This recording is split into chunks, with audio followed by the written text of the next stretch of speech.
நான் பயப்படும் நாளில் உம்மை நம்புவேன். 8வது வசனம் சொல்கிறது, என் அலைச்சல்களை தேவரீர் அறிந்திருக்கிறீர், என் கண்ணீரை எல்லாம் உம்முடைய துருத்திலே வையும், அவைகள் உம்முடைய கணக்கில் அல்லவோ. அல்லேலூயா.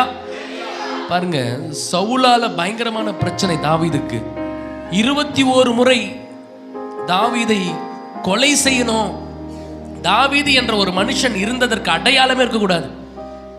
21 முறை பல ஆங்கிள் தூக்குறதுக்கு பார்க்கிறாரு. அப்படி வேற வழி இல்லை, வேற நாட்டில் போய் ஒளிஞ்சிக்கலான்னு போறாரு. அங்கே ஒரு ராஜா கிட்ட தஞ்சம் அடையும் பொழுது ஒருவன் சொல்றான், நீ தானே தாவீது, உன்னை குறிச்சு தானே பாடினாங்க, சவுல் கொன்றது 1000, தாவீது கொன்றது 10,000 சொல்லி. உள்ள உடைந்து போனேன். வேற ஒரு தஞ்சம் புகழலாம், வேற நாட்டுக்கு போலானாலும் அங்கேயே என்னை கண்டுபிடிச்சிட்டாங்க. உள்ள உடைந்து அந்த ராஜாவுக்கு முன்பதாக ஒரு பைத்தியக்காரனை போல அவன்